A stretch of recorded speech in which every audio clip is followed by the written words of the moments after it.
C'est pas leur personnalité d'être personne trans, mais juste c'est un des éléments de leur personnalité. C'est un des éléments. Allô? Qu'est-ce qu'on fait? Qu'est-ce qu'on fait au Sorano en ce moment? On tourne un film de science-fiction qui est à la fois une comédie musicale, un film muet basé sur les archives de la Cinémathèque, des plans qu'on tourne ici, et du montage, du photomontage, de l'animation.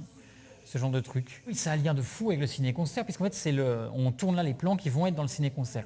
Le ciné-concert, c'est exactement cette œuvre, ce film musical de science-fiction noir et blanc bizarre avec des aliens. Donc on tourne tout en muet, et puis ensuite sans musique. Et après, on a deux compositeuristes qui vont composer la musique, qui vont faire les chansons, qui vont faire tout ça. C'est-à-dire que là, on s'est entraîné on a pris des plans, tourné des plans où je fais semblant de chanter, je fais du lip-sync avec de la musique qui est déjà écrite, mais qui n'est pas jouée pendant le film, le film, qui va être du coup joué en direct pendant le ciné-concert. Du coup, il y a les deux chanteurs-chanteuses, compositeuristes qui vont nous faire ça. Et il y a aussi des scènes qui vont des fois être doublées en direct. Avec le pire doublage de la Terre, évidemment. Quoi, Jack? Tu es en train de me dire que ce bateau est en train de couler? C'est ça. Parce que moi, à l'écran, j'aurais été Ça va être incroyable. Voilà. Donc voilà, c'est une espèce de festival de la bêtise. Et cette idée de dire, on fait une comédie musicale muette, c'était un peu le défi rigolo qu'on s'est posé. Moi j'aime bien, quand on travaille ensemble, de me dire comment on fait pour trouver un angle d'attaque qui soit idiot et qui soit en même temps hyper explosif de quelque chose. Se dire, c'est quoi qui est oxymorique de la comédie musicale? C'est le film muet. Et c'est quoi qui est oxymorique du film muet? C'est la comédie musicale. Donc mettons-les ensemble, voyons ce que ça fait, quoi. Donc ça s'appelle Comment domestiquer les humains, parce que je me rends compte qu'on n'a toujours pas dit le titre. L'idée c'est qu'on suit essentiellement 3 anarchistes qui luttent contre on est dans le futur, et il y a donc la ville de Toulouse est vraiment sous un régime extrêmement presque fasciste, mais très très capitaliste, très violent, où les travailleurs sont extrêmement opprimés, etc. etc.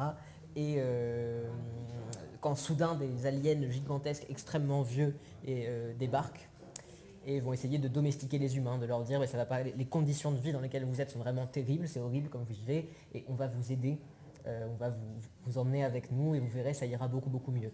Évidemment, notre anarchistes ne sont pas d'accord pour être domestiqués, mais du coup ça va être un peu cette lutte-là, ils vont prendre la fuite, il va se passer plein de choses, mais comment est-ce qu'on accepte d'être domestiqué ou pas? Mais c'est ça qui est intéressant avec la science-fiction au final, c'est de pouvoir essayer de parler d'aujourd'hui à travers des paraboles, à travers des éléments qui sont grossis, mais pour nommer quelque chose du monde dans le proto-fasciste, presque plus proto-fasciste dans lequel on vit.